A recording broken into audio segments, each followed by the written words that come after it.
Halo teman-teman kos-kosan, gimana kabar kalian? Baik-baik saja kan? Setelah di video sebelumnya Abdikos membuat video Arc Insiden Shibuya part keempat, di mana Toji Fushiguro menggila mengincar siapapun yang terkuat yang dia temui saat itu. Namun saat incarannya beralih ke Megumi Fushiguro, Megumi yang berhasil menyerang Toji membuat Toji langsung menyadari kalau yang sedang dia hadapi adalah anaknya sendiri. Toji pun akhirnya memilih bunuh diri. Meski di part keempat Toji Fushiguro sudah sangat menggila, tapi kegilaan Arc Insiden Shibuya masih belum berakhir, karena di part kelima ini ada hal yang lebih gila lagi. Oke, berikut lanjutan alur cerita Arc Insiden Shibuya part kelima. Seperti biasa, Abdikos akan menjelaskan berdasarkan jam dan menit. Yuk langsung aja kita check it bro. Sama seperti part sebelumnya, karena situasi sudah sangat kacau balau, jadi GG Akutami tidak memberitahu secara pasti kapan kejadiannya. Tapi yang jelas, kejadian ini sebelum jam 10.51 PM. Jogo menemukan mayat Dagon yang baru saja dibunuh Toji. Jogo pun marah karena dua sahabat baiknya yaitu Hanami dan Dagon telah tewas di Shibuya. Dia pun melampiaskan kemarahannya pada Nanami. Jogo menyentuh tubuh Nanami lalu membakarnya hidup-hidup. Bukan hanya Nanami, Jogo kemudian mengincar Maki dan dia juga membakar Maki hidup-hidup. Namun saat tiba giliran Naobito, dia berhasil menghindar dengan teknik frame per second miliknya. Namun Jogo sudah mempersiapkan serangan berikutnya, di mana dia menyiapkan ranjau lahar yang akhirnya membakar Naobito dari segala sisi. Namun di tengah-tengah pembakaran Naobito, Jogo merasakan kehadiran Sukuna. Dia pun sangat kaget dan akhirnya cepat-cepat mencari sumber keberadaan Sukuna, meninggalkan 3 penyihir Jujutsu yang habis dia bakar. Tepat jam 10.51 PM diperlihatkan kalau Masamichi yang menjadi penjaga tempat pengobatan darurat yang digunakan oleh Shoko Ieri. Di situ diperlihatkan kalau Ino dan Ichichi yang sebelumnya terluka parah mulai berangsur pulih. Sementara itu di jam yang sama, Jogo menemukan Nanako dan Mimiko yang telah mencekoki Yuji dengan jari Sukuna. Jogo menanyakan berapa jari Sukuna yang telah diberikan ke Yuji, namun mereka menolak menjawab dan Jogo langsung membakar mereka berdua. Namun Nanako sempat menggunakan teknik kameranya. Jogo kemudian membuat keputusan fatal, yaitu mencekoki Yuji dengan 10 jari Sukuna sekaligus. Sebenarnya jika Yuji telah memakan 20 jari Sukuna sekalipun, dia tidak akan kehilangan kendali atas dirinya, asalkan dia memakan 20 jari tersebut maksimal 1 jari per hari. Jadi dalam waktu 20 hari Yuji akan tetap bisa mengendalikan tubuhnya. Tapi lain halnya kalau Yuji memakan 10 jari Sukuna sekaligus, maka meskipun cuma sebentar, Sukuna pasti akan mengambil alih tubuh Yuji. Dan setelah Jogo mencekoki Yuji dengan 10 jari Sukuna sekaligus, Jogo mendapati Nanako dan Mimiko masih selamat, tentu karena salah satu teknik mereka. Jogo yang teralihkan perhatian ke penyihir kembar tidak sadar kalau tangannya telah terpotong. Sang Raja Kutukan Ryomen Sukuna telah bangkit. Dia mengatakan, "Kau punya 1 detik untuk minggir." Jogo pun langsung menghindar dengan cepat. Dia pun sampai berkeringat setelah sadar kalau sang raja telah bangkit dan memotong tangannya. Sukuna kemudian mengatakan kalau mereka terlalu berdiri tegak. Nanako dan Mimiko yang paham langsung bersujud di hadapan Sukuna, sementara Jogo yang tidak paham langsung terpotong kepalanya. Sukuna langsung memerintahkan Jogo untuk bersujud. Nanako dan Mimiko kemudian diberikan waktu oleh Sukuna untuk berbicara. Mereka pun memohon pada Sukuna agar membunuh Geto palsu alias Kenjaku. Ini karena mereka yang tulus mencintai Geto asli tidak sudi tubuhnya dimanfaatkan oleh Kenjaku. Tapi Sukuna langsung menolak dan memutilasi tubuh Mimiko. Sukuna tidak sudi dimintai tolong hanya dengan imbalan 1 jari miliknya. Nanako yang sadar kalau dia dalam bahaya langsung berniat memotret Sukuna.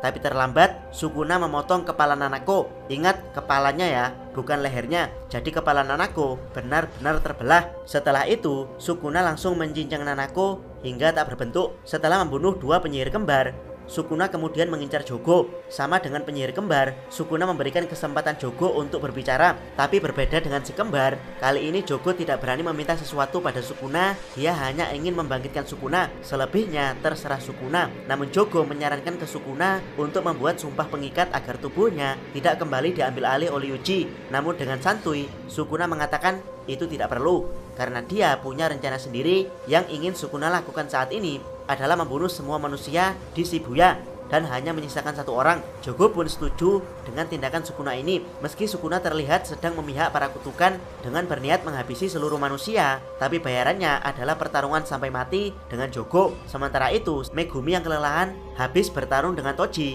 tiba-tiba dibacok oleh si bangsat nan pengecut Haruta Shigemo. Meski telah diajar oleh Nanami sampai pingsan, ternyata Shigemo tidak kapok. Dia masih terus bangsat dan menyebalkan.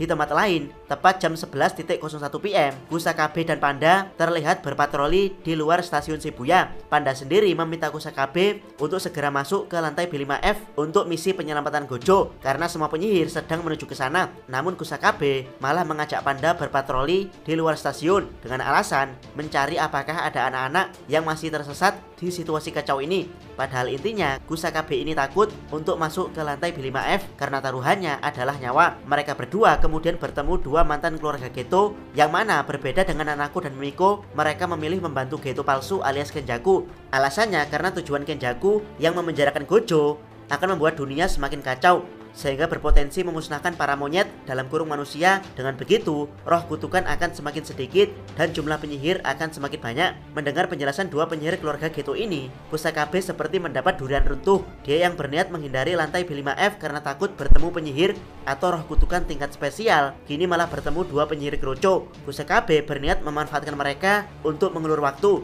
Kusakabe pun mempersiapkan teknik berpedangnya, New Shadow Style Evening Moon Sword Drawing. Yap, nama teknik berpedang yang sangat keren sekali. Dua pengguna kutukan pun juga mempersiapkan diri mereka untuk bertarung. Namun tiba-tiba, boom! Gedung di belakang mereka meledak. Sukuna diperlihatkan membantai Jogo sampai keluar gedung.